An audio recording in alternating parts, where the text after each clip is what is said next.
Why do you always make me so annoyed? I didn't mean to. I have had enough of being talked down by my daughter-in-law, my mother-in-law said with a disdainful look. There was no response to her saddened words, but I remained calm. I'm sick of being tied down to this house. I'll leave as you wish. My mother-in-law still didn't know what would happen to this house when I leave. My name is Beth, 36 years old. I've been married to my husband Alex for 3 years. We have a great relationship, but that was until 2 years ago. On that day, my life changed when I received a phone call from my husband in the middle of a cold winter day. I run an online shop and work from home. So I was at home working when my husband called me. Beth, it's an emergency. My dad. Your dad? What happened? Mom called me and said Dad collapsed. He's been transported by ambulance now. What? Your father was transported? I'm heading to the hospital. Can you come right away too? I took note of the hospital name and hurried to the designated hospital by taxi from the nearest station. But it was already too late. My father-in-law had already passed away when I arrived. I couldn't believe it. My husband and mother-in-law were already in the room, with my mother-in-law crying and covering her husband's body, while my husband gently stroked her shoulder. Then my mother-in-law turned to me. Beth, I need to talk to my son. Can you give us some time alone? Oh, sure. I understand. As instructed by my mother-in-law, I quietly left the room. A few minutes later, my husband came to me and we went back home for the time being. On the way back, memories of my father-in-law flooded my mind and tears began to well up. A few days later, we held the wake and funeral and were able to say goodbye to my father-in-law. That night, after the funeral, my husband dropped a bombshell. Hey, I didn't tell you, but we are moving at the end of this month. What? Moving? What are you talking about all of a sudden? Sorry for the sudden news, but it's already decided. Took out a beer from the fridge and started drinking without explaining anything to me. I couldn't understand it, and my thoughts momentarily stopped. What do you mean by moving? I haven't heard anything about it. At the end of this month? It's too sudden, isn't it? My husband hasn't mentioned anything important yet. I asked him about the thing that worries me the most. Hey, where are we moving to? Oh, to my parents' house. Huh? To your parents' house? Why? It's obvious, isn't it? It's because my mom will be all alone. Your mom? Does that have to do with the conversation you had in the hospital the other day? Oh, yeah. Mom asked me to live with her because she feels lonely living alone. You agreed just because she asked you to? Yeah, why not? I couldn't even sigh at my husband's easy acceptance. Even so, I couldn't forgive him for making the decision on his own, so I let out my feelings. Why didn't you consult with me even a bit about it? Moving all of a sudden is troublesome. Oh, why would you be troubled? You're like a full-time housewife, aren't you? What are you talking about? You know that I work from home, right? But that's at home, right? There's no need to commute. And as long as you have internet access, you can work anywhere, right? It doesn't matter where we move. That's not the point. Anyway, it's already been decided. Mom is worried, so please start packing for the end of the month. My husband turned on the TV and deliberately turned up the volume to drown out my voice. Angered by his behavior, I went to bed in silence. From the next day on, my husband began to say this every day. Make sure to pack everything in time. Put my things in clearly marked boxes. You're usually at home, so you have time, right? It might be easier than being a working office employee, but recently my work has been busy, and there have been a lot of inquiries due to increased sales. I have to handle everything by myself, so I inevitably run out of time. However, no matter how much I explain, my husband never understands. In the end, I had to sacrifice my sleep time and do both work and packing at the same time. As planned, we moved out at the end of the month, and our life in my in-laws' house began.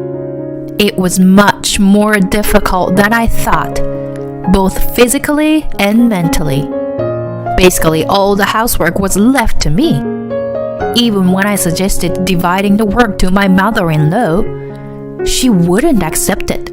Moreover, she joined in with her son and blamed me.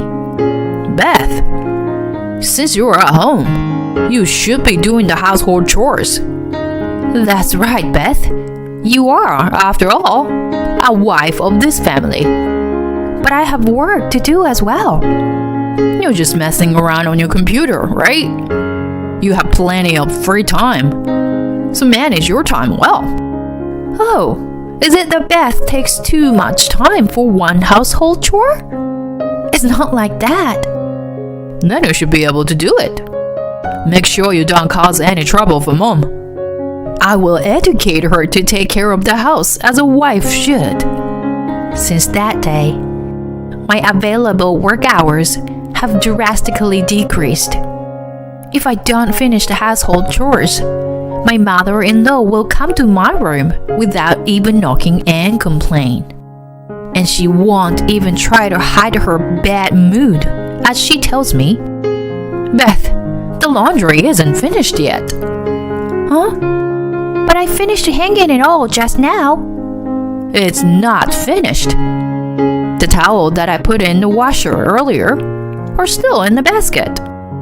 You put them in after I started the washer, right? I was planning to wash those tomorrow.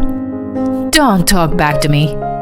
Just do as I say. My mother-in-law started to yell at me.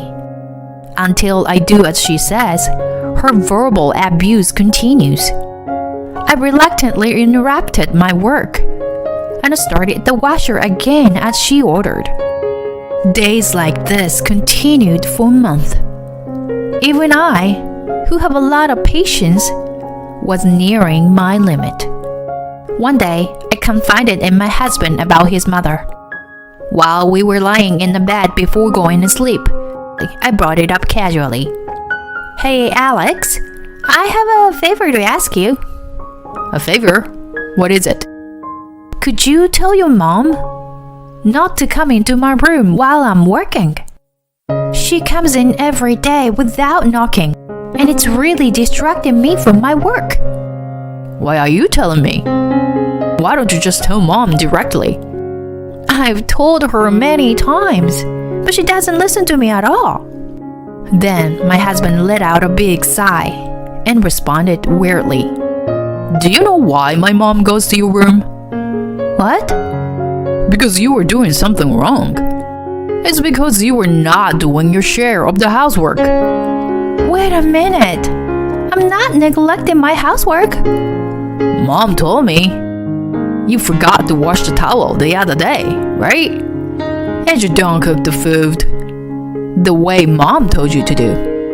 Why are you so bad at this? My husband, who was supposed to be on my only ally, took his mother's side completely.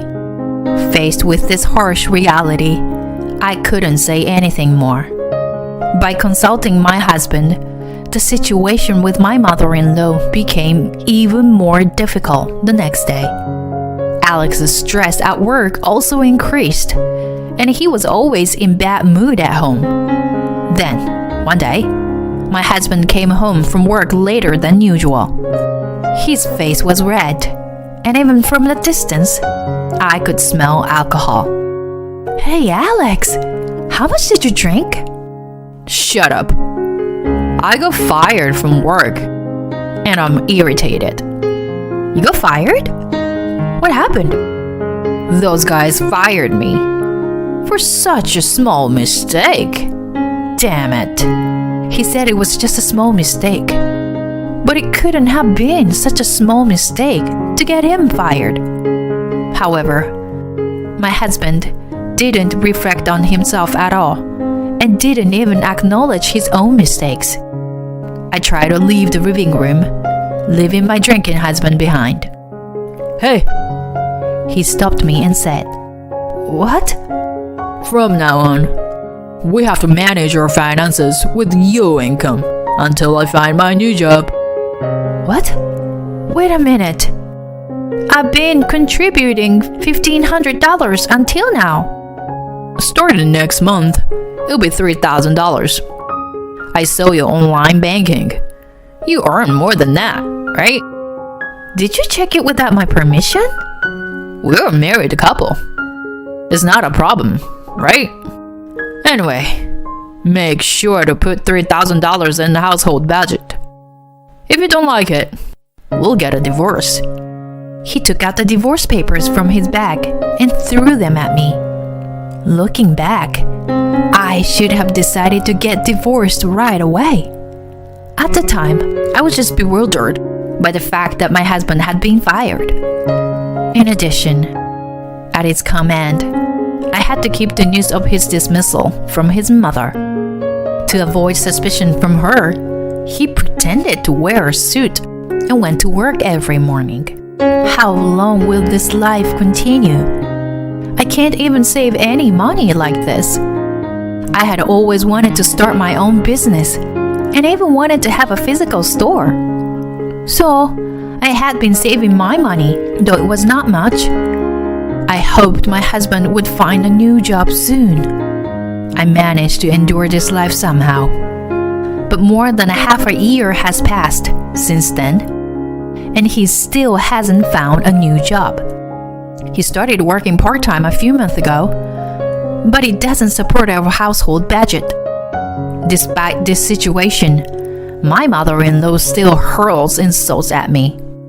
Due to the stress of my husband being fired, I ended up arguing with her one day. If you have so many complaints, why don't you do everything yourself? What?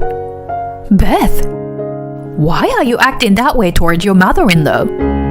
I am busy with work too. I do the good amount of housework. I can't handle any more than that. Without thinking, I shouted and then snapped out of it. But it seemed I had stepped on a landmine already. My mother-in-law was livid. Why do you always make me so angry? I didn't mean to.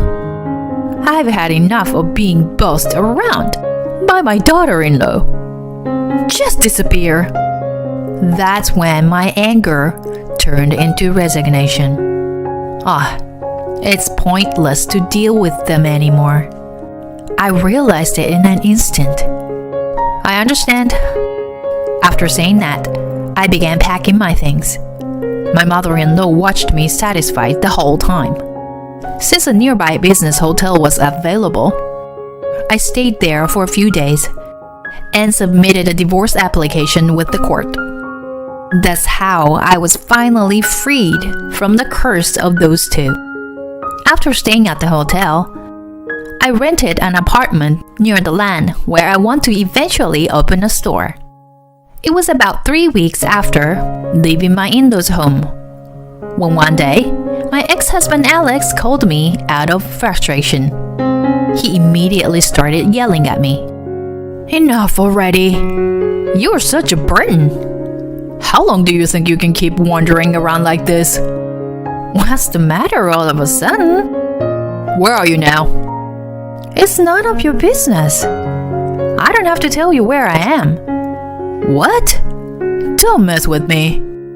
Even if you are useless, you are still my wife. So hurry up and come back instead of fooling around. It seemed like he didn't realize that I had already filed for divorce. I tried desperately to hold back the laughter welling up inside me and calmly replied, "Excuse me? I'm already divorced, so I'm single, you know." Huh? What are you talking about? If you don't believe me, go to the government office to confirm it. My divorce application was properly accepted. Come on, you're joking, right? Then we heard my mother-in-law's voice as she listened in on our conversation. "Beth, come back soon. If you do, I'll forgive you now." "What? Forgive me, you say?" "Yes, I'll forgive everything, even when you left on your own and made impolite remarks. So just come back quickly." "What are you talking about? I have no regrets. In fact, I feel relieved that I finally got away from the bullying mother-in-law and jobless husband." Jobless husband? Are you talking about Alex? He goes to work every day. No, he has not. He was hiding the fact that he got fired from you. You were the only one who didn't know about that. After he became unemployed, I supported your family for more than half a year. Then, please come back now. Aren't you worried about me?" "What? I already told you that I don't want to have anything to do with you scumbags." "Beth, please, calm down and let's talk things out. There's nothing left to talk about. Even if we talked, nothing would be resolved. I am tired of being manipulated by you too. I regret not doing this sooner, you know. Well then, goodbye." "Wait, Beth, please, help me." Without listening to the end, I threw my smartphone onto the bed and did a fist bump. Yes, it was finally all over. Now I can move forward without any regrets. As expected, they apparently met a terrible end later on. My mother-in-law blamed Alex for being fired, and Alex blamed my mother-in-law for giving him the reason to kick me out. A fight between the two of them began. In the end, Alex left home and found a job at a low-paying factory where he could live in. My mother-in-law was forced to live a lonely life on her pension, and their lives completely changed. As for me, I'm preparing to open a physical store for my handmade shop. When things settle down, I will go see my parents at home. Don't worry, I'm definitely happy now. I won't take this happiness for granted and will focus on the present moment. That's what I decided in my heart.